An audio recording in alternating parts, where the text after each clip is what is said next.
The Earth is believed to have formed 4.6 billion years ago. Within the first 150 million years, it began cooling and releasing gases from the lithosphere, which created the earliest forms of the Earth's atmosphere. Prior to the creation of this atmosphere, the sun's ultraviolet radiation made for uninhabitable conditions. But as the Earth cooled further, water condensed in the atmosphere and oxygen accumulated, making way for organic compounds. This spawned single-celled organisms and then plant life. And down through time, the evolutionary chain continued. And then we arrive at a species that does not seem to fit as well as the rest. Homo sapiens' gestation period of 9 months mimics the 3.8 billion year evolution of all life on Earth. The human embryo repeats the evolution of all species. When the sperm and egg unite, this new creation is a single-celled organism. Within hours, this single cell divides and multiplies more rapidly than any other species. 4 weeks later, the embryo begins to develop gills mimicking aquatic life. A few weeks later, it develops lungs and a tail with reptilian appearance. From there, a mammal is recognizable, and then onto a primate form. It then sheds its laguna, which is the embryonic fur, and at last shows the characteristics of a human child. The human body is a community of approximately 50 trillion cells. Everything the body does, the cell does as well. Cells have respiratory and excretory systems. They feed, feel, think, and communicate with other cells. Trillions of cells make up a single organism called the human body, and billions of human bodies help make up the organism we call Earth. The Earth has more similarities with the human anatomy than you may think. Earth has its own electromagnetic generation, just like the human body. Research has found that a direct current of electricity flows through perineural cells found around every nerve in the body. These pathways are called energy meridians and have been used in the practice of acupuncture for at least 2,000 years. Dating even farther back is the notion of dragon paths or ley lines, in which many megalithic structures and stone monuments were erected, marking the energy meridians of the Earth. These energy meridians are generated by the resonant frequencies of the Earth, called the Schumann waves. Each planetary body has its own resonant frequencies, and is determined by the circumference and diameter, as well as the speed of orbit and rotation. The Earth's resonant frequency starts at 7.83 Hz and ends with the 7th harmonic at 43.2 Hz, correlating with the 7 chakras. Ultimately, the greatest discovery of our Earth is its consciousness. A visible attribute of consciousness is an energetic field that governs the shaping of organisms. Morphogenesis is a scientific term to explain this very shaping of tissues, organs, and entire organisms. Consciousness is the creative force of the entire universe. It has been given many names such as God, Yahweh, Krishna, nature, the field, and divinity. The entire universe is in fact a single living, conscious organism with complete awareness of itself. The reason why it may seem difficult to comprehend this is because our understanding is typically limited by our language. When we hear the term conscious organism, we tend to anthropomorphize its definition. By giving it human qualities, we mistakenly look past what an organism truly is in the first place. The definition of an organism is any living thing capable of response to stimuli, reproduction, growth and development, and maintenance of homeostasis as a stable whole. Our universe does all of these things. The consciousness of our universe is responsible for the form and purpose that all matter assumes. The Earth's resonant frequencies are a result of its form. These frequencies are responsible for biological rhythms, such as menstrual and circadian cycles, as well as behavioral and emotional patterns. The frequencies are then picked up by the flora and fauna, which are biological instruments that respond to the wave patterns. The wave patterns resonate in the cranial structure of our head and converge in the center of our brain, which is where we find the pineal gland. The pineal gland is believed in many cultures to be the spiritual third eye responsible for intuition. Descartes called it the seat of the soul where mind and body meet. Each individual cell in our body receives an electromagnetic impulse from our central nervous system. They receive the very same impulse that was disseminated to every biological instrument from the earth. An explanation of our conscious universe has been attempted by religion, science, and philosophy. The neglect of biological nature from any organism causes illness. A divorce from nature, exile from Eden, confounding of tongues, they are all symptoms not of a biblical God or deity, but the true self. The greatest and only threat to ourselves is a loss of self, the death of our divinity. As we barrel through history with oceans of information, yet barely a drop of wisdom, we have to understand how we lost ourself.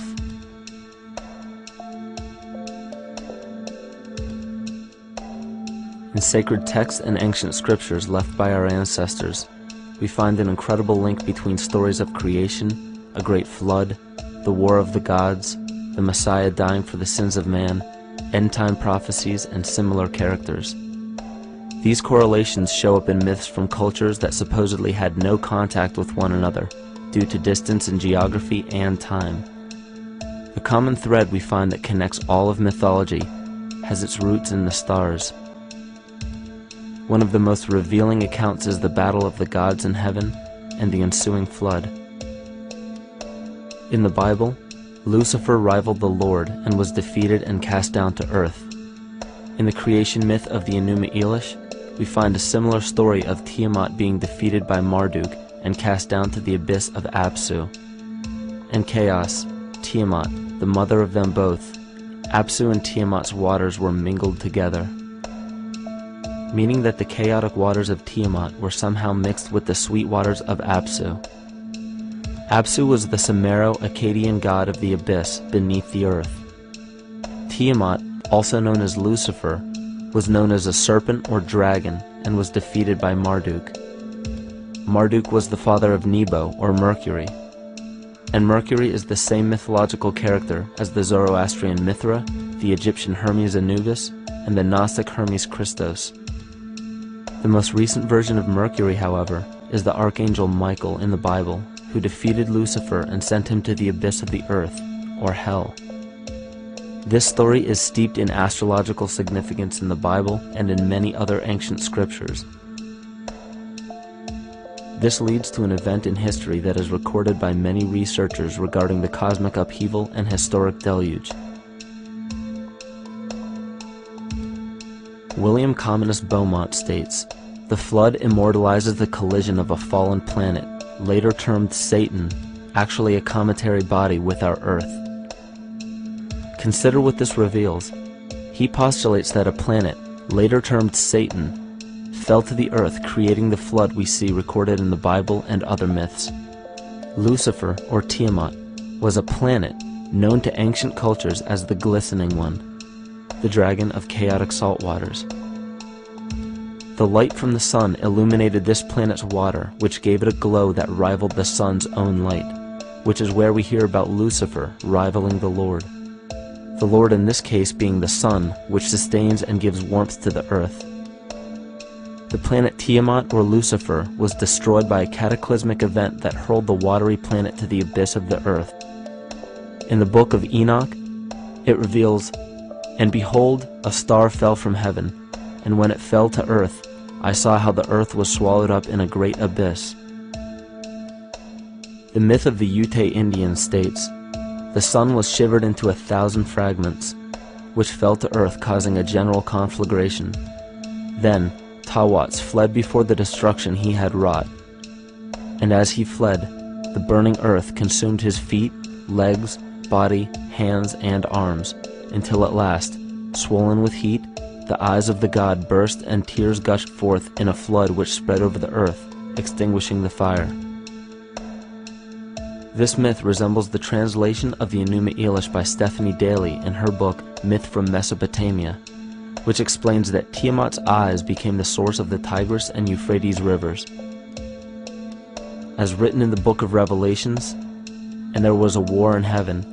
Michael and his angels fought against the dragon, and the dragon and his angels fought back.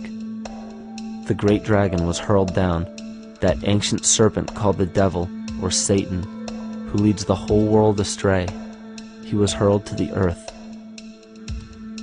The Roman mythology of Ovid gives the story of Phaeton, which happens to be another name given to the watery planet Lucifer, or Tiamat.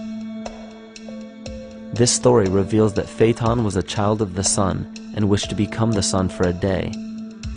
Phaeton attempted this feat, and eventually Jove, who is also known as Marduk, destroyed Phaeton, sending him crashing to the earth in flames and put out by a tremendous flood of water from a river unseen before.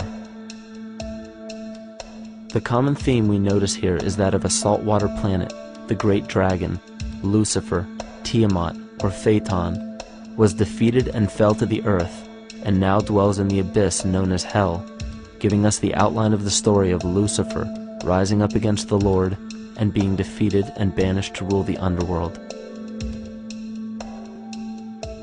As we know, however, an outline is but a shell of a story. The inner meaning, the spirit of the myth, comes with a deeper understanding of the essence of each planet, not just the physical planet, but the conscious core, because we know now that the proportions and velocity of a planet gives them their own characteristic frequencies, which govern biological and behavioral patterns. These planets reflect the archetypal psychology of man. In ancient times, probably the most important field of research was the study of the heavens. Galactic bodies and their movement through the sky were known to be symbolic of the inner faculties within human consciousness. Within all organisms, outdated science has only explained the physical world measured by our five senses. Only in esoteric religions, mysticism, and quantum fields of science are we to find any attempt at explaining where thoughts and emotions fit into the sense-perceptible world. We also understand now that humanity is a community of cells within the organism of the Earth. The Earth, therefore, is a higher organism that shapes our form and function. This higher organism and all other planetary bodies are governed by consciousness, just as we individual humans are. Therefore, the Newtonian belief that galactic bodies are nothing more than lifeless forms floating in space is tantamount to claiming that we humans are nothing more than a composite of elements in motion. We know that this is untrue because we feel, we think, and furthermore we see the result of our consciousness creating what we call life. Plato wrote, "This world is indeed a living being, endowed with a soul and intelligence, a single visible living entity containing all other living entities, which by their nature are all related." Furthermore, the cosmos is a single living creature which contains all living creatures within it. And in an article out of the Sufi journal, the author writes, "The world is a living spiritual being." This was understood by the ancient philosophers and the alchemists, who referred to the spiritual essence of the world as the anima mundi, the soul of the world. In scriptures, we hear of the claim that angels guide the inner soulful actions of people, or that the gods wield influence over man. Most ancient spiritual and scientific teachings held the belief that the hierarchies of the gods, angels, archangels, archai, all the way down to the cherubim and the seraphim, are the hierarchies within the human psyche. In this way, we must understand that when the whole of ancient myths and sacred scriptures speak of spiritual influence from a higher being, they were speaking of archetypal forces that are inherent within us, not an influence from an external source. This is where we begin to see the relevance of astrology as an ancient form of science that resurfaced in the 19th and 20th centuries under the name of psychology. Friedrich Nietzsche even stated, "As long as you still experience the stars as something above you, you still lack a viewpoint of knowledge." This is astropsychology and maps the inner faculties of the psyche. In pre-Christian times, there were schools known today as the mystery schools or the mystery religions. The messages encoded in the scriptures and ancient archaeology came from adepts of spiritual science. The intent was to teach the initiates the deeper meaning of these myths. What became later termed as Lucifer, Satan, or the devil was representative of the ego, which rivals the Lord, the representative of the self. The true self is the epicenter of a person's entire being. It is the total sum of everything that we are. The false ego, on the other hand, is the idea and concept we create about ourselves in the course of our lives, which typically excludes any qualities we don't wish to accept about ourselves. However, humanity has been endowed with the freedom to choose either to obey the true self or to give in to the temptation of the vanity and materialism of the false ego.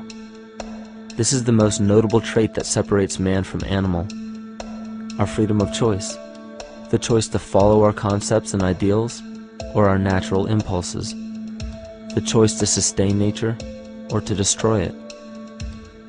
This freedom of choice weighs on the fate of the entire organism that we call humanity.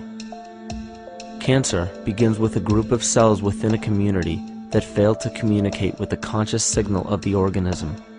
Those cells begin to grow out of control and spread to other areas of the organism. This very disease is evident in our world today. The cancer upon our earth is the domination of our false ego and our divorce from nature. Collectively, among every human, vanity leads to segregation and competition. Competition leads to fear and greed. Greed leads to deceit and immorality. And immorality is the breeding ground for illness, waging war on our earth. Every act of hatred and destructiveness in our world begins with self-hate and self-destructiveness. And that all begins with a breakdown in communication.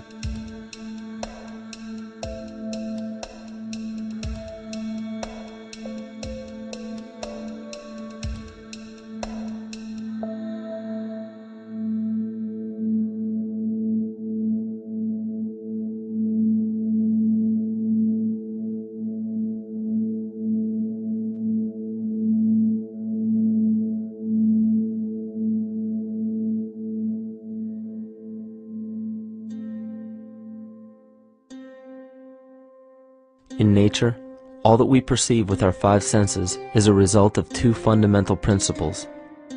Everything in existence is made of a relationship between vibration and matter. Vibration is a masculine creative force countered by matter, which is a feminine receptive force. Thus begins the principle of duality. We see this duality in ancient myths and philosophies, yet only those philosophies and scriptures that were perverted and raped of the original meaning gave the impression that one polarity was good while the other was evil. The original sages, adepts, and shamans taught that both are necessary, and one would not exist without the other. These two important principles come together to form all things in the universe. This is Kymatica. Even language, logos, the communication of any and all things in nature, depends upon this principle. Pete Peterson, in his works Cymatics, The Science of the Future, stated that nature shows examples of Kymatica in everything. This phenomena is found to be one of the prime forces that moves biological evolution along its path. Dan Winter reproduced an experiment to prove that the ancient languages of Hebrew and Sanskrit, when spoken, create a vibratory frequency that moved matter into sacred geometrical patterns. Upon further investigation, Hebrew, Sanskrit, Aramaic, Arabic, and other elder dialects have older roots in a parent language of Gaelic and quite possibly an even earlier origin. In Swami Murugesu's The Science of Mantra, he claimed that when a person chanted specific words in Sanskrit while filming a burning candle, the intensity as well as the color of the flame would change due to the frequency that the word would emit. This same science has been shown to lower and raise blood pressure. And in his own words, certain sounds can affect their circulation and nervous system. Whatever change such vibrations cause extends to the mind of a person and also to the surrounding atmosphere, causing warmth or coolness. All this can be known by study and shown by practice. This rediscovered knowledge of the science of sound shows that sound is something more than mere vibratory signals. Not only does sound interact with life, but it sustains and develops it. It acts as a conduit of conscious intent between people, societies, and entire civilizations. Yet the psychic illness we endure due to the domination of our false ego is reflected in the collective. Our psychological schism has shut us off from communicating correctly with our inner self, which is exactly how cancer cells within the body operate. In the collective, we have created a language barrier between humanity and the rest of nature, acting as a global cancer. Recorded in history, the efficacy of the ancient languages has been severely uprooted. The alphanumeric translation from Hebrew to English shows a complete reversal of the two languages, giving the cymatic effect unnatural results. Dr. Leonard Horowitz stated in his work on DNA, 1/3 of the sensory motor cortex of the brain is devoted to the tongue, oral cavity, the lips, and speech. In other words, oral frequency emissions spoken or sung exert powerful control over life, vibrating genes that influence total well-being and even evolution of the species. A degradation of language in this case is shown to affect biology. If something as basic and important as language can be degraded and devalued to such a degree, yet never questioned, what else might we be missing? Think of an aspect of your life that dictates the limits of your freedom. Government and law enforcement, insurance and pharmaceutical companies, taxes, building permits, driver's licenses, and more. There are hundreds if not thousands of stipulations, regulations, and boundaries on our freedom. And out of the ones that were just mentioned, how many have you researched to find out whether they apply to you or not? Let's look at the forms of law that we currently acquiesce to.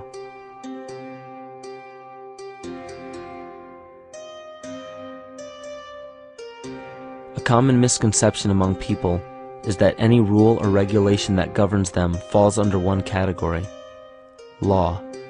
But there are many other forms of law that people abide by without realizing that they simply do not apply to them. Another misconception is that a nation's constitution gives us our rights. A constitution does nothing more than list the rights that we already have. We are born with inalienable rights, endowed to us by our Creator. They are not given to us, and they cannot be given away. The most a person can do with a right is choose whether to exercise it or not. Maritime admiralty law is what's known as the law of the water. It is superseded by civil law and only applies to those who willingly contract themselves into it. The definition of admiralty law is a body of private international law governing the relationships between private entities which operate vessels on the oceans. Let's look at how and why a form of law that is fashioned to govern corporations, businesses, and vessels has imposed its rule over natural human beings. This is all done through a form of word magic. A simple perversion of language has made it possible to convince people around the world that these alternative laws apply to them. One of the predominant beliefs in modern culture is that licenses, permits, registrations, and other forms of documentation are required to operate motor vehicles, use public roads, build structures and establishments, engage in free enterprise, and much more. Sadly, these beliefs are based on little to no investigation whatsoever, and are false. This belief structure is perpetuated by maritime admiralty law. This form of law was originally created to govern ships docking in foreign nations for the import or export of products and resources. It deals with banking and merchant affairs, not civil affairs. When a product is taken off of a ship and brought into a foreign land, that nation takes custody of the resource and accounts for it with a certificate. That certificate marks the birth date of that product in the custody of the respective nation. Think of why it is supposedly required to have a certificate of live birth in the first place. The Barron's Dictionary of Banking Terms defines a certificate as a paper establishing an ownership claim. So right there, we notice that everyone with a birth certificate is defined as being owned. People are used as collateral with other nations because the U.S. is bankrupt. The United States declared bankruptcy on March 9th of 1933. At this point, the U.S. began taking out loans from a private, non-government affiliated corporation called the Federal Reserve.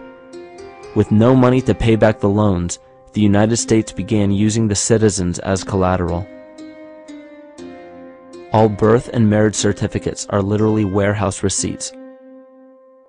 Just look at the similarities of warehouse receipts and birth certificates. Both document the date of issue, a serial number, registration number or receipt number, a description of the product, and an authorized informant to notify the appropriate government agency. With all of this information being readily available, the majority of people are unaware of their involvement with maritime admiralty law. This is possible through the manipulation of language. This admiralty law changed the meaning of the word person from a natural living person to a corporation. Driver's licenses, vehicle registrations, auto insurance forms, building permits, gun permits, work permits, tax filing documents, birth and death certificates, traffic citations, and many other forms of documentation that were once believed to be absolutely necessary only applied to persons or corporations. Upon signing such a legal document, you are indirectly waiving your rights under the Constitution and lowering your status to that of a corporation that is created with the same exact name as you. The only way to reconcile your true name from the name of the corporation is to take notice that the corporation has its name in all capital letters. This is known as capitis diminutia maxima. You may take notice that your driver's license, birth certificate, social security card, insurance cards, and more use all capital letters to legally represent the corporation with your name, not you. The corporation is known as an artificial person, whereas you, the human being, are known as a natural person. This deception goes even deeper when it comes to the courts that we attend. When showing up to court, you will notice that there are seats for witnesses behind a wooden fence or barrier. The defendant must cross through the entrance to the other side of the barrier where the plaintiff and judge sit. This act symbolizes the boarding of a ship. At this time, business can be conducted in maritime admiralty law. The judge, acting as captain or banker, is responsible for settling the balance between the two sides. This is why there is always a monetary value involved in any court case. The captain is simply dealing with banking and merchant disputes. Once the balance is paid, the case is closed. To turn the court case away from admiralty law where your rights are not protected, you must avoid agreeing to represent the artificial person. This is done by stating that you are the natural person. You don't have a first or last name because those imply corporate title. In a court case, you may state that the court takes judicial notice of your honor's oath of office. Every judge must take an oath of office to practice law, yet you must make it clear to the court and the jury that the judge is acting as judge and not banker. Remember that you are a natural human being of the earth. You are not governed by anything but your own consciousness. Laws are created within a society. The society that created the laws we see being enforced today is called the Law Society. Yet the most beautiful part of this entire deception is the fact that we are not part of the Law Society, so their laws do not apply to us. Judges, lawyers, and law enforcement officers, they're all part of a society. Within that society, they've created their own language that's deceptively similar to English. They have these little things called statutes, acts, and regulations that seem like laws, but they really only apply to those within their society. So that basically means all the traffic violations, minimum age requirements, and everything except for damage to another person or their property doesn't really apply to the natural person. Laws only apply to those within the Law Society. The game being played is an illusion. You can simply choose to open your eyes and reclaim the freedom that you were born with, bound by nothing but the limits of your imagination. These are just a few examples of assuring that your rights are being protected. By far, the most important line of defense against this deception is to be aware of the perversion of language, and be absolutely aware of how you form your beliefs and concepts.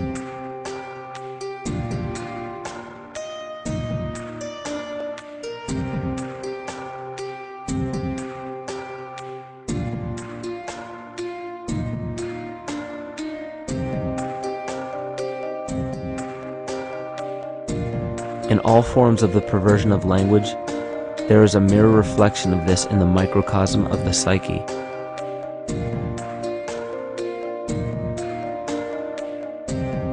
And the problem I see with humanity today is we don't truly know ourselves anymore. We have the 9-to-5 job, we have the house, the children, the bills, the television, the hobbies, and the errands that we run every single day, and we eventually begin to believe that this is who we are. But who are we beneath the job title, beneath the status of mother or father, theist or atheist, Republican or Democrat, black or white, man or woman? Who are we? Who are we deep down inside? We don't know, because every time we hear an answer that we don't want to accept about ourselves, we deny it. We'll pass it off and project it onto somebody else and judge them for it. This is repression. And we see what repression can do to us on an individual level, but what about on a collective level of humanity? What happens when the whole world refuses to see what they truly are on the inside?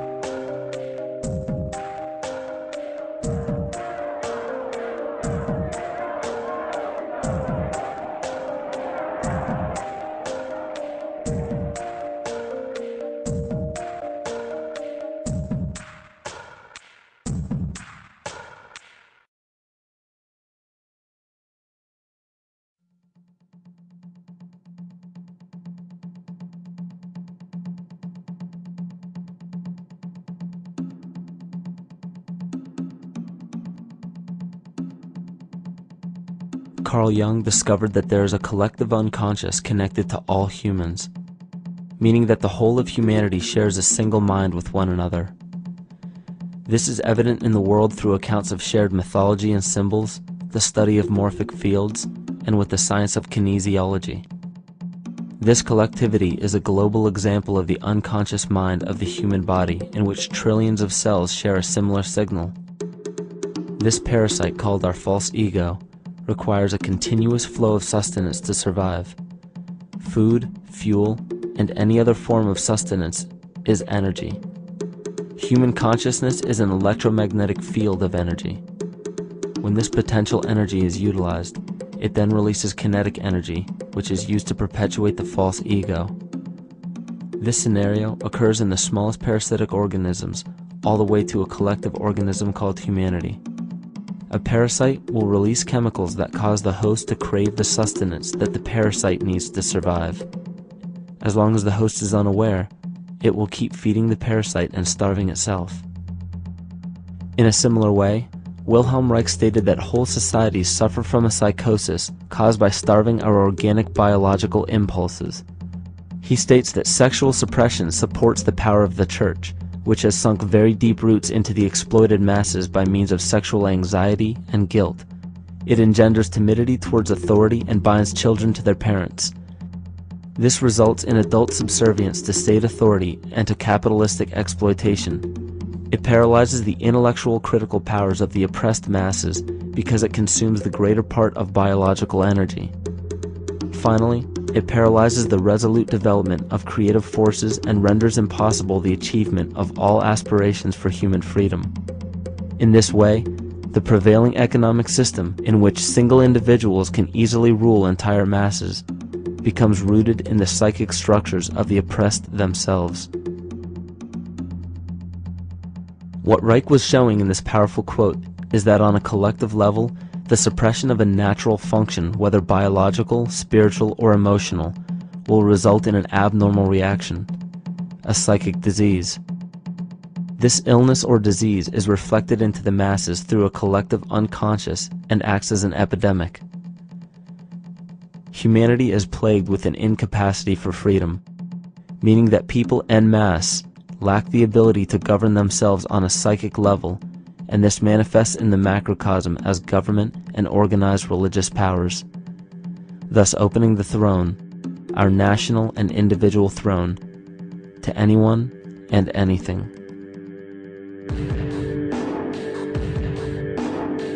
Enter the infamous rulers of the earth, the patriarchs of civilization, political, social, economic, and spiritual dictatorship, psychic tyranny. This simple illness within our psyche, This lack of responsibility and neglect of basic human freedom has made way for every tyrant that has ever held rule over people on this planet.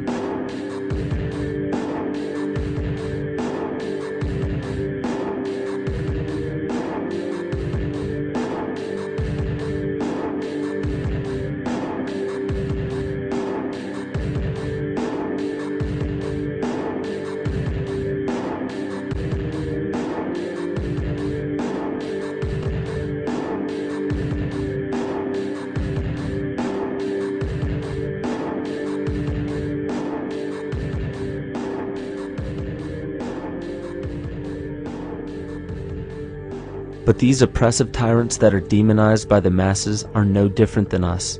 In fact, they are one with us.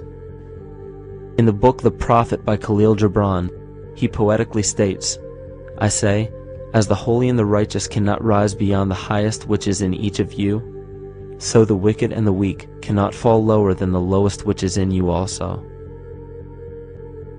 Every one of us has the capability to commit the most horrifying sin or show the most beautiful compassion to our fellow man. This is the very definition of an illness within the psyche and soul of man.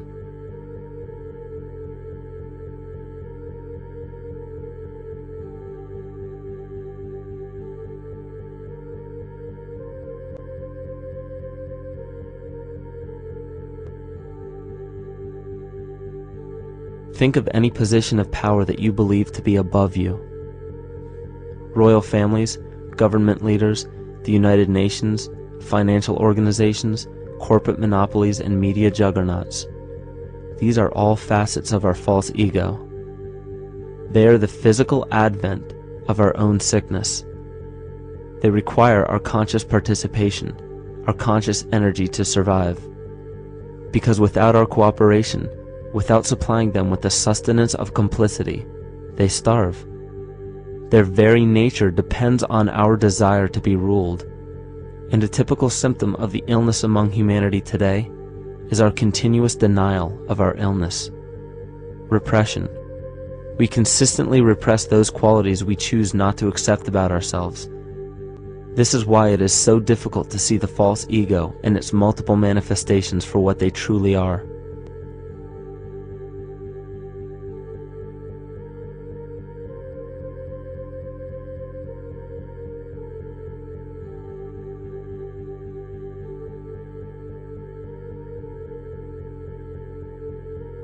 This is the very nature of the false ego.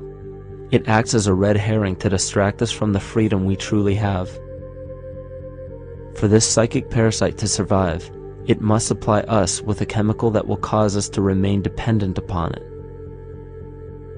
In this case, the sustenance is our conscious energy. And in order for us to feed it to the parasite, the chemical of fear causes humanity to crave protection and defense.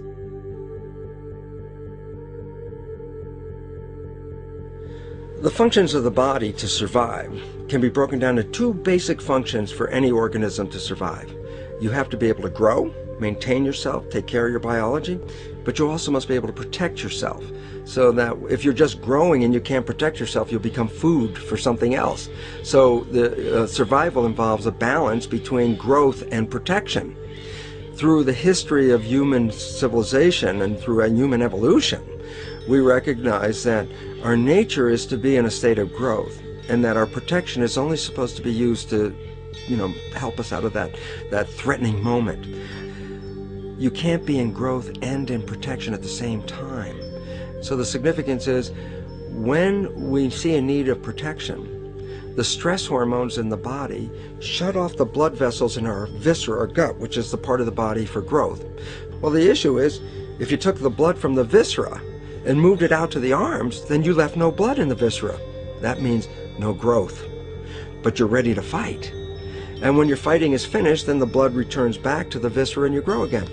But in the world that we live in today, it's 24/7 fear.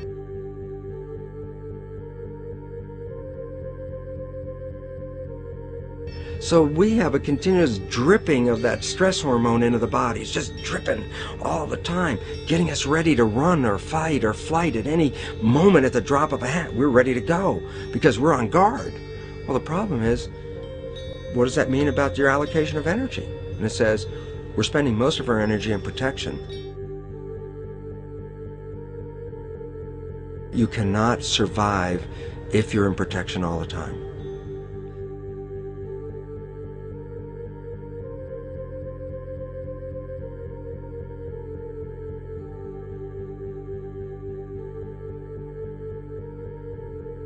And if the parasite can control the nature of the fear, it can then create a fear among us that only it can defend us against.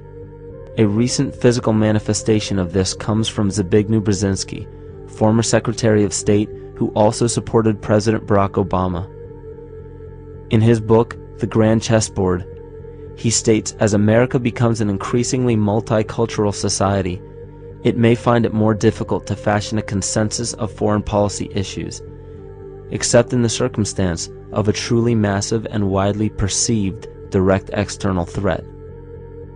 Even the Reichsfuhrer of the Nazi Party, Hermann Göring, sums up this game of supply and demand perfectly when he stated, "The people can always be brought to the bidding of the leaders." That is easy. All you have to do is tell them they are being attacked and denounce the peacemakers for lack of patriotism and exposing the country to danger. It works the same in any country. It also works the same in every individual psyche. Just remember that the false ego has only one desire: to become greater and more powerful than the true self. This illness causes us to believe that we are separate from nature. This is why we see such a rise in the dependency of technology. This is why we see such little stewardship for the earth and the environment.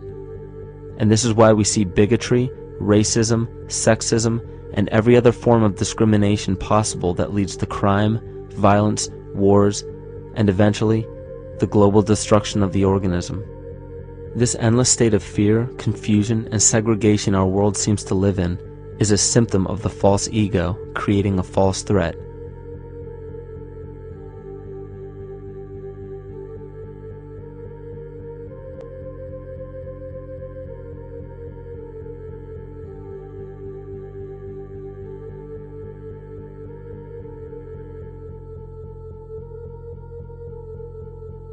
Many of the United States presidents have blood relations with each other.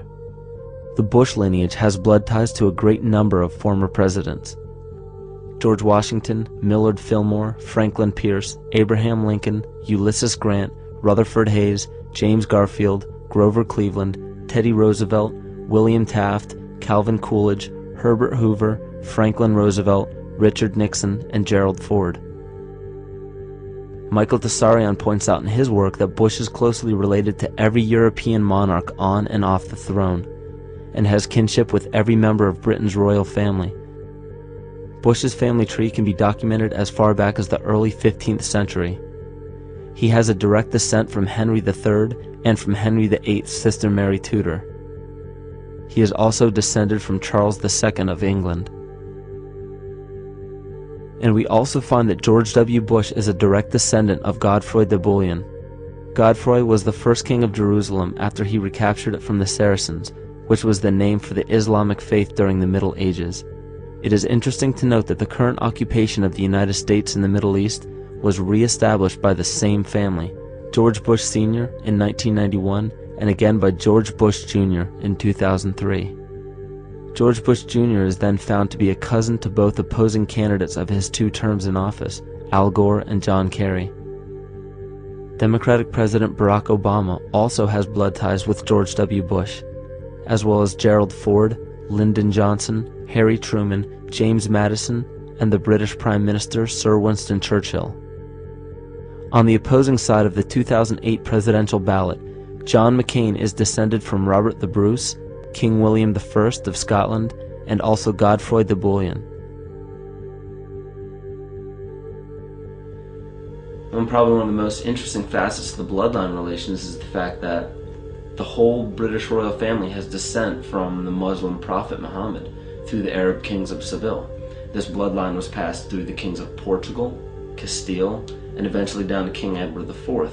This is a very, very different story from what you hear the media pumping out every day, being this idea of lineal superiority. It's completely debunked according to the foremost authority of aristocratic lineage, Burke's peerage.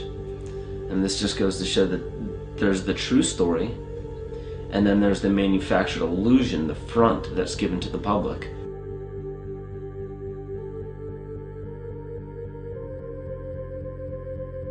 These blood ties go on and are documented thoroughly through literature such as Burke's Peerage and other comparable books. The point of all of this is that we find not just the same people, but the same intent within the people who have held high positions of monarchy, dynasty, aristocracy, and democracy in the past and present, and they are all related by a physical and symbolic link. This bloodline carries the symbol of our illness.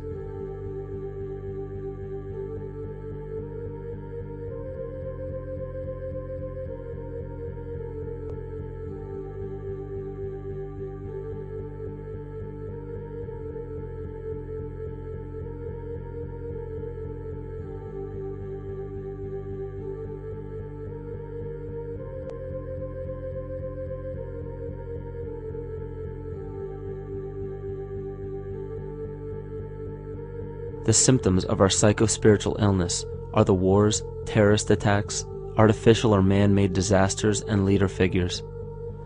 As long as the people remain oblivious to their inner drives and inner nature, they will always fail to recognize why these events take place and why these figures rise to such powerful positions. The reason why we have failed for thousands of years to conquer these archetypal rulers permanently is because for thousands of years we have been fighting the symptoms of an illness and not the root cause. For every corrupt government that falls at the hands of a revolutionary, oppressed people, 2 more will rise in its place every time, because the root cause of a corrupt government does not exist in the individual leading that government. It exists within the psyche of every individual, because an unaware host to a deadly parasite will do anything to avoid accepting his own incapacity for freedom.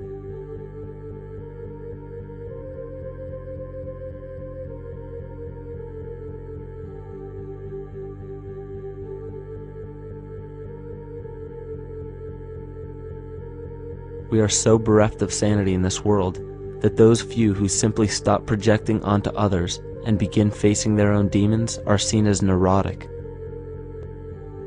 An article written in the 1950s states that studies showed that individuals who had been isolated from their familiar social and cultural environment became neurotic. This shows that when those individuals had no object to identify their darker emotions with, they began to see these things in themselves, that which they refused to recognize before, and were unaware of why they appeared and how to cope.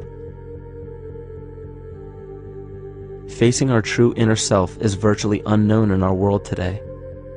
This is why no matter how many civilizations rise and fall, it is our collective consciousness that creates our governing apparatus, not individual people.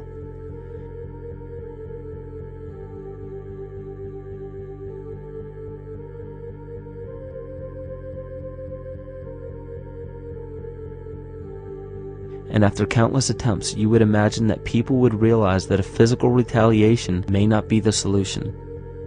Yet here we are, thousands of years later, with technology that can clone DNA, vehicles that can break the sound barrier and probe the depths of space, and science that can overcome almost any sickness. Yet we still fail to take notice to the importance of thoughts and consciousness. This is the very definition of insanity. And every single one of us is responsible for this psychic epidemic, because we're killing the messenger and paying no attention to the message.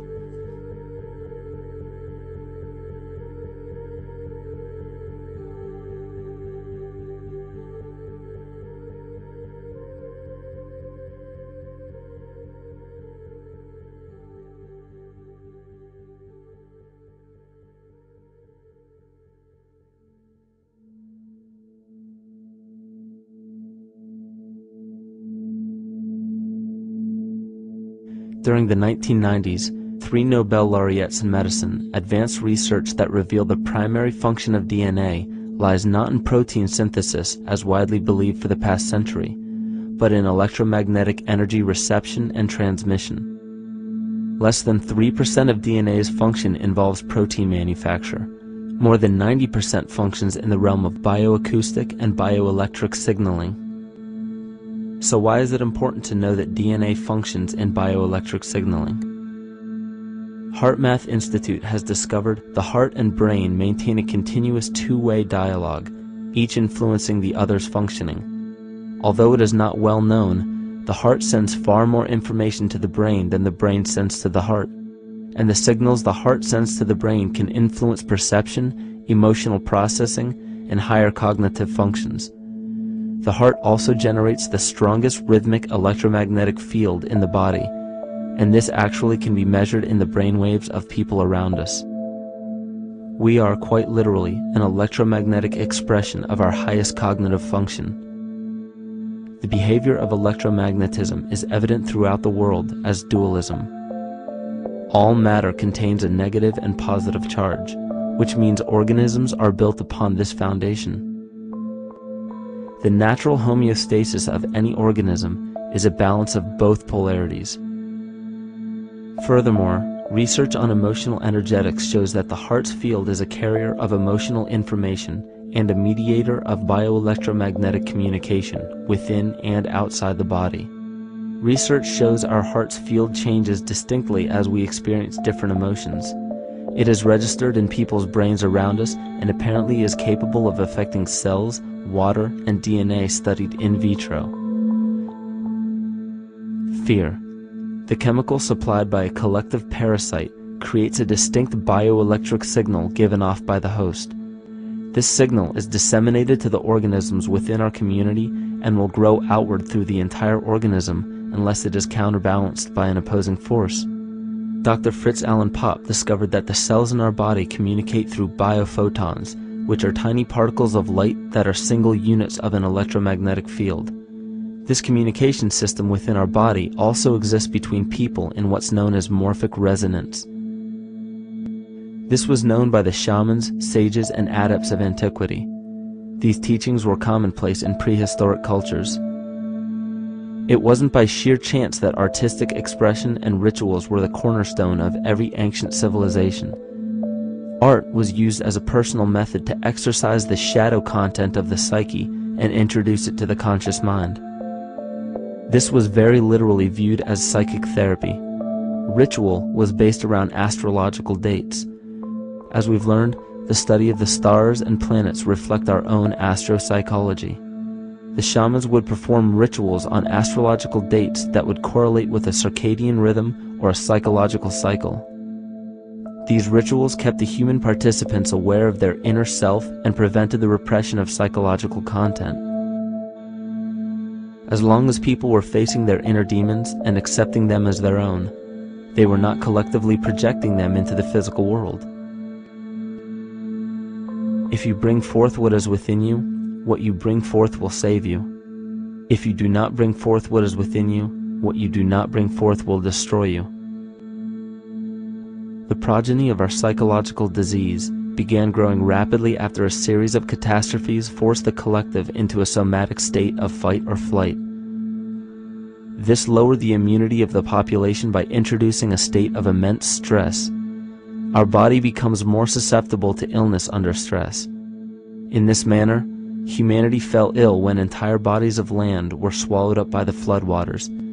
This uprooted many tribes, chiefdoms, and civilizations from their homes, and their ritual practices that were used as a conduit for psychic wellness were put on hold in order to survive the catastrophe and seek new homes. The shamans were spread to many new areas of the world. This information has been suppressed. We are made to believe that advanced civilizations such as ancient Egypt and the Mayans of Mesoamerica came about with no prior rudimentary remnants or evidence of evolving intellectual artifacts to bring them to their peak. We are meant to believe that their incredible knowledge of mathematics, astrology, agriculture, economy, polity, and architecture came out of nowhere. This leads many researchers today to the understanding that the origins of these civilizations have been suppressed. Not surprisingly, the force that has guided the suppression of this knowledge comes from the exact bloodline of the political and religious leaders stated previously. These are some of the notable book burnings and suppression of important texts in our history.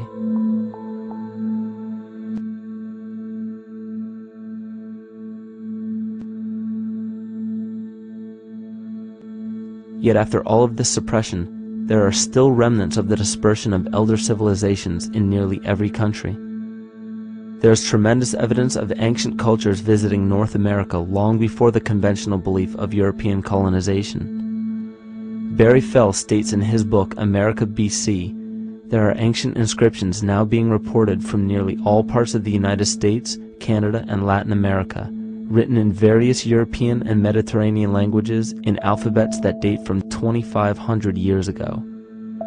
William Commonus Beaumont wrote, "The Toltec and Maya civilizations never originated on American soil, but appeared there full-blown, with a well-defined art and system of hieroglyphic writing which possesses affinities with Egyptian. It is found that there are thousands of prehistoric sites across New England and several other northern states showing inscriptions, carvings, and mounds created by Druidic mariners as far back as 800 BC.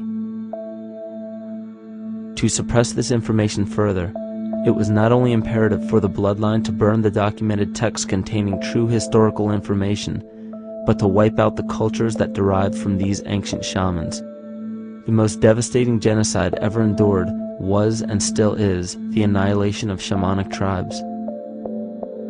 We've lost our traditional roots and don't know about ritual. The dragon dances and the ghost dances of the Native American Indians, what do you think that was all about? All the shamans of the world, when they do their rituals, they're doing that. Their work, harmonically through dances, is to strengthen the immune system of the earth. You know, but they've been all murdered. So that was why in the 17th century, exactly the same period I'm talking about, there was an all-out agenda that when you come across indigenous people, you annihilate them. Columbus was sent on his expedition along with agents of the crown to disrupt the lives of the natives and seize mineral resources. He visited every island in the Caribbean, depleting the gold and taking as many slaves of the native Taino tribe as possible. 5 million natives were murdered within 3 years, according to Leah Trabeck.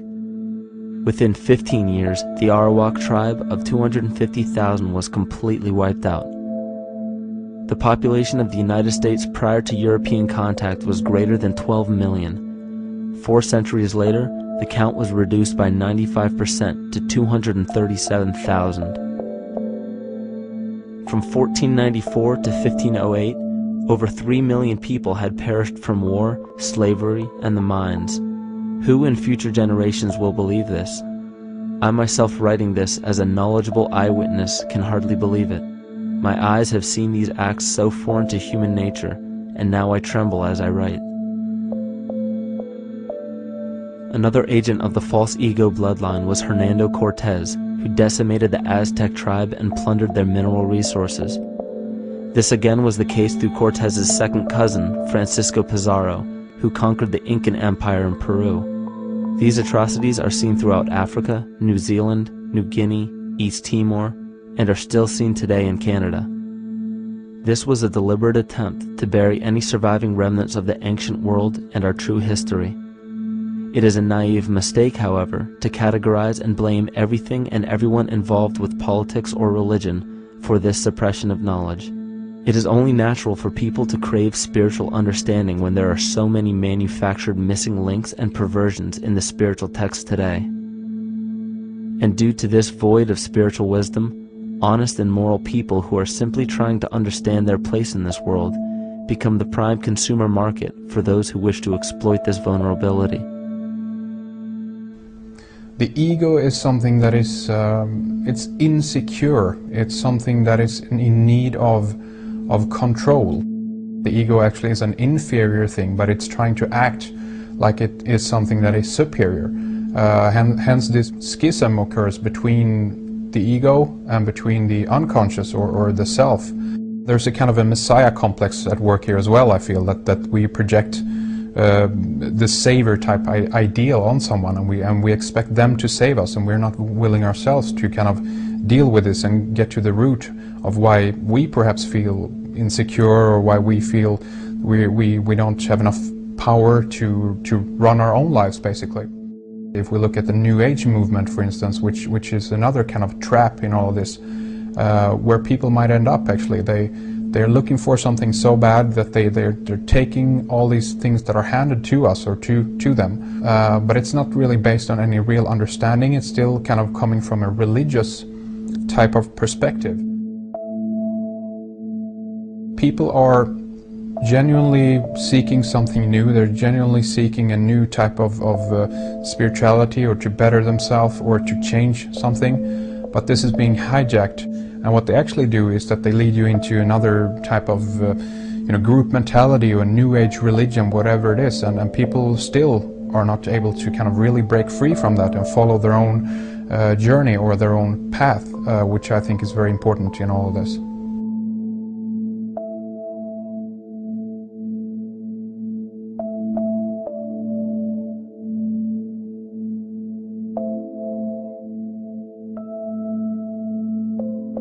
In the pre-Christian era, there were several cults of incredible power, most notably the stellar, solar, Saturnian, lunar, and mushroom cults. It is simple to see that worshippers of the lunar goddess comprised of the lunar cult. The worship of sun gods were indicative of the solar cults. The Saturnian cult, which consisted of Phoenicians and Canaanites, worshipped El or Eli.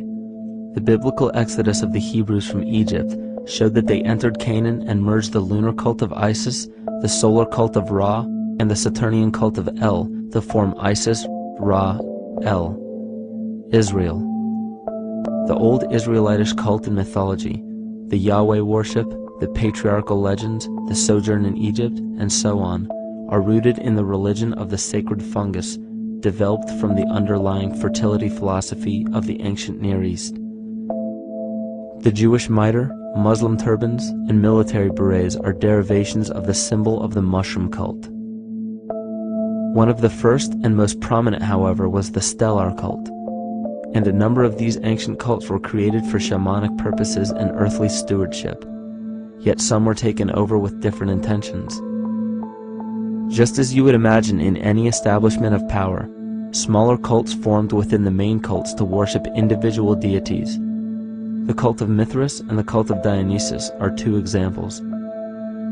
You still today can see the Mithraic or Phrygian cap on the symbol of the seated Liberty dollar, the coat of arms of many countries, the reverse side of the flag of Paraguay, the seal of the United States Senate, and even involved in the solar cult holiday that we now call Christmas. In the cult of Dionysus, many festivals were celebrated, such as the Greater Dionysia, celebrated in Athens around the spring equinox.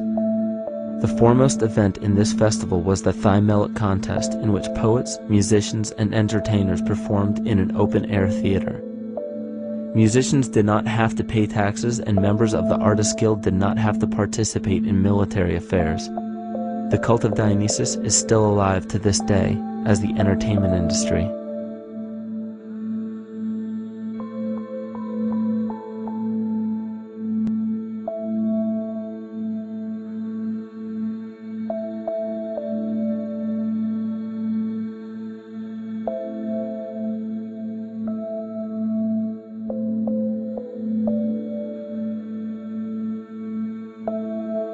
These cults still exist in many important positions of power throughout the entire civilized world.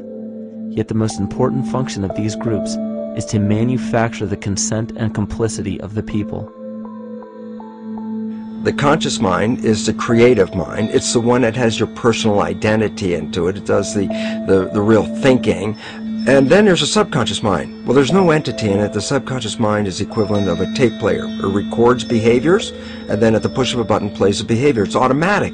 It's a very convenient thing, because then we don't have to relearn all the time. Once you know it, you can make a pattern. The problem is that the basic patterns of belief and behavior that are programmed in the subconscious mind came from our teachers, primarily our parents, our family, and our community. So most people don't even understand how easily we're influenced by our environment. Every person that we encounter, every single situation that we're faced with, every little word that's said on television may not seem too influential to our conscious minds, but Your unconscious is designed specifically to let every environmental signal influence you without your awareness. So the question is, are we leading conscious or unconscious lives? And now neuroscience has told us in the unfolding of our lives, only 5% of our life is controlled by our conscious mind, and 95% of the time controlled by the subconscious with programs from other people that were installed in there. And the problem is, it means when those programs are playing, we don't see them. And the skeptics will sit there and say, consciousness, archetypes, astrology? No, no, no. We create things with our hands, not our minds. Archetypes aren't physical. They can't influence me. But when you think of the fact that we're only conscious of this small little fraction of our behavior, what we don't realize is that entire countries, entire civilizations that think they're free and independent, but are unconsciously too afraid to be free and independent, they will beg to be governed. And if they can't do it themselves, who do you think will consciously or unconsciously take that responsibility? It usually ends up being that strong, masculine, animus archetypal figure. When we think we're in danger, we're not looking for our mother to nurture us. We want our father to protect us. And right on cue with the age of fear, this age of catastrophe, the age of this parasite, we see masculine domination. And one of the primary conduits for giving our responsibility and our conscious energy away is money. We surely don't want to admit that our dependency on money is flawed, because that would imply that the fault is our own. And God forbid we take responsibility for our lives, so we blame the money. This is the cornerstone of the entire illusion being built around us by the false ego. Money is said to be the root of all evil, yet it cannot be evil because money is only a symbol. Symbols carry only the faith and spirit of the observer. This means that the symbol of paper money evokes and surfaces the evil intentions and inherent flaw of our false ego. Money only exists because we agree to accept it as valuable. And to further illustrate our incapacity for freedom, we've given the control of our faith-based money to a private corporation instead of the federal government. There is no law stating that we have to use Federal Reserve notes as currency. We choose to because we fear the alternative: independence.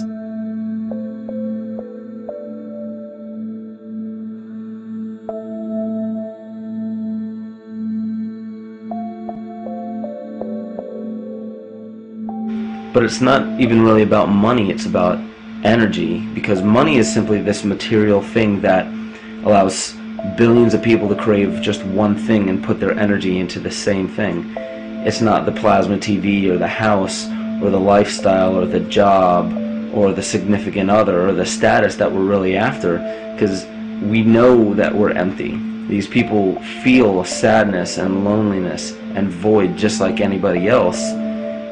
And they either want to fill that void with materialism because they think that that'll make them feel better, or they want to sedate the void feeling with material possessions. So it all comes back to this feeling of having to put our dependency into an external source, something that we have absolutely no control over. What we're seeing right now is with all the competition of each other destroying each other, wars, competing for material existence, raping the planet and tearing it apart to get some pieces of it to hold in your hands and say you won the game. Every one of those moves is destructive not just of the planet but of human civilization, because human civilization will thrive with cooperation and will die with competition. And if you operate from these truths, then you end up with the extinction that lies before us. You see, we all have demons, so to speak. We all have inner demons in our lives, but we expect to see devilish monsters or dark apparitions when you think of a demon, kind of like what you'd see in the cinema. But our demons are really the people in our everyday lives, the people that we argue with, the people that we envy or hate, the ones we physically or emotionally harm in some way, shape, or form. And it's not because we envy or hate qualities in these specific people as much as we hate the fact that they remind us of ourselves. They reflect qualities about ourselves that we wish we had more of, or that we wish we didn't have at all. So what do? We alleviate that pain not by fixing or fighting our own demons, but by harming the people that remind us of our demons, by harming the people that remind us of the things that we don't like about ourselves.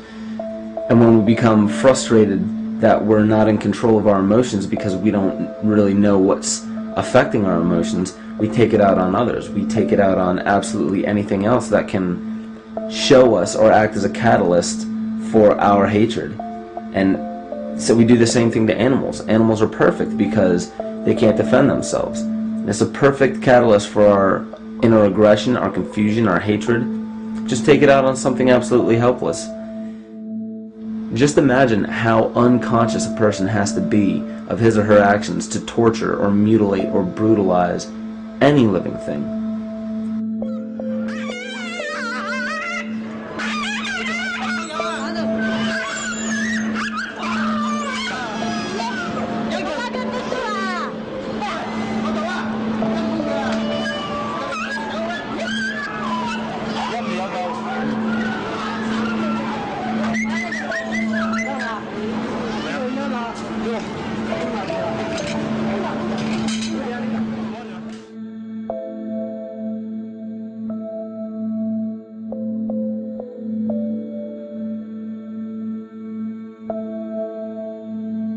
The goat's down, and he'll be here, and we can. Ouch! Ooh, he bit you. Bit his tail. Is it common with your kids, maybe? He's a big guy. That's a real. Think of the lack of compassion you must have towards life in general to be able to feel no semblance of sympathy towards entire populations, let alone just individuals or individual animals, entire populations of species that are bred specifically for the purpose of commodity. But I'll tell you what's even more dangerous is not so much the people carrying out this cruelty, because that's already been established. That form of hatred and cruelty has already been established and it's already known. What I'm really worried about is the people who are against inhumanity, the people who are against animal cruelty and feel self-righteous enough to think that it's justified to inflict harm or even wish harm on these people. Because those are the people who take unconscious cruel behavior to a whole new level of conscious cruel behavior that's perfectly acceptable in their minds, because they feel that it's their job to bring other people to justice, like they're an authority figure of some sort. Those are the people who will have a much harder time figuring out why they harbor so much inner hatred and resentment. They don't seem to realize that it's just another form of this same exact hatred. So to keep from facing our inner demons consistently, what do? When we begin to realize, hey, wait a minute, maybe it's not alright to inflict harm on any other living thing, then the ego has to come up with a more esoteric form of cruelty to trick us into displaying the same form of self-hatred, the same indignant attitude, but just in another way and towards another group of people. But the emptiness will always find a way back in, and people will always start to feel restless again, no matter how many times they transfer blame to yet another person or yet another group. We need chaos in our lives. We crave destruction. We beg for catastrophe. Because if we don't have these things to act as a form of exorcism or a catalyst for us, we start to notice these things in ourselves, and that's what we don't want. You see, we can deal with wars.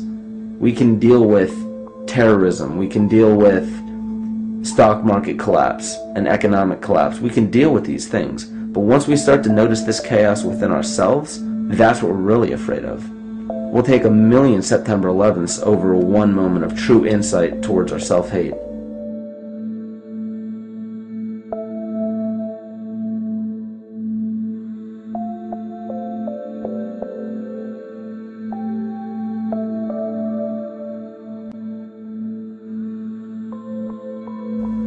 And you know, the most interesting part of all of this is we encounter things every day, every single day, that we either accept with open arms or that we reject violently. The interesting part is not really what we're accepting or rejecting as much as what it is inside us that makes us feel compelled to a certain thing or repelled from a certain thing. There's this fundamental dual behavior of muscular strength or weakness, attraction or repulsion. And what's interesting about this is when you realize that consciousness, awareness, that intangible essence that animates all matter into what we see around us as life, that is where you will find the origin of this dual behavior. It's been explained as the inhalation and exhalation of Brahma, the contraction and the expansion of Ahriman and Lucifer in an anthroposophical setting, the active and the passive qualities in electricity, the masculine and feminine qualities, yin and yang, existence and nothingness. These are all ways to explain the same behavioral process that begins with awareness, it begins with consciousness. And if you get rid of all the images and concepts in our minds of these sayings in your head and just try to feel the difference between the two polarities, you'll begin to notice that all of the different scenarios and possibilities that are playing out in the world all spawn from this common origin. You'll have a million people telling you why the Bible is supposedly the Word of God and that you should follow it word for word. And then you'll have another million claiming that it's a form of mind control and not to believe any of it. Everybody will tell you to beware of this or watch out for that. This is good information, this is bad information. And I just have to wonder, what makes anyone an authority figure enough to say that something is true or false? And why are you denying or accepting anything based on the suggestion of another person? Why aren't you making that decision for yourself? Information is information. There's no such thing as good or bad information. It's all what you do with it. I say let everything be your Bible. Give every piece of information, every person, every event or scenario or situation an honest and open mind. Because then it's your responsibility to respond to it in the way that you choose. Not following the herd, not following convention, it's your responsibility. And that's the point when, no matter how many people tell you you're wrong or right, you're not dependent upon their approval. If we at least question our own actions, question our own thought process, and make a conscious decision to what we feel is right every single day, that's what I believe to be divinity. That's true shamanism. And that, to me, is what it really feels like to be alive.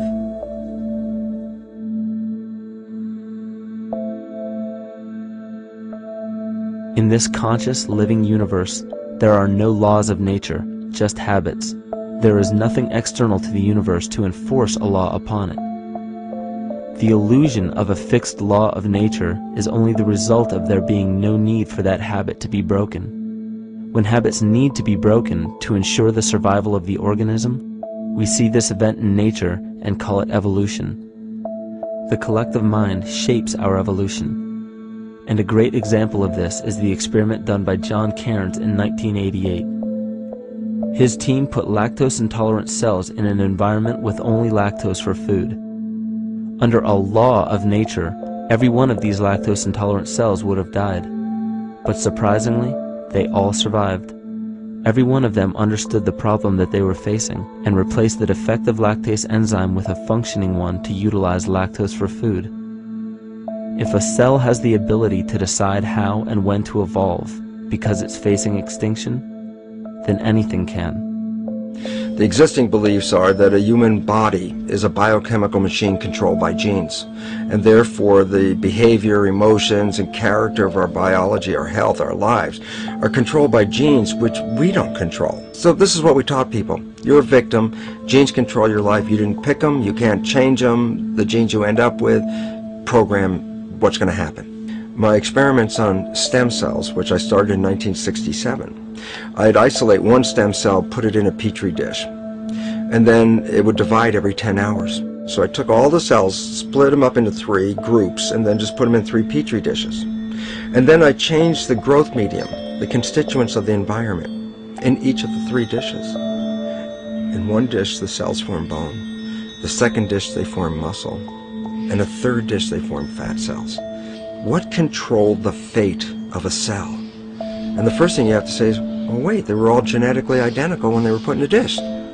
So obviously the genes didn't control it because they all had the same genes. What was different was the environment. And all of a sudden in my career it said, oh my gosh, here I am teaching genes control life, and the cells are telling me genes respond to life. And since you can control the response, you can control your life. It's how you read the environment, how your mind perceives the environment. And if you understand this, then you could lead yourself to the most wonderful expression on this planet, to be fully alive and fully healthy by just how you respond to the world.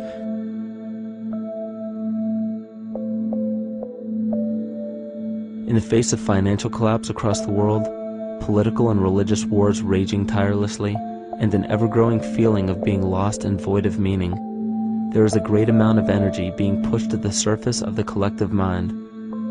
Evolution does not come about gradually.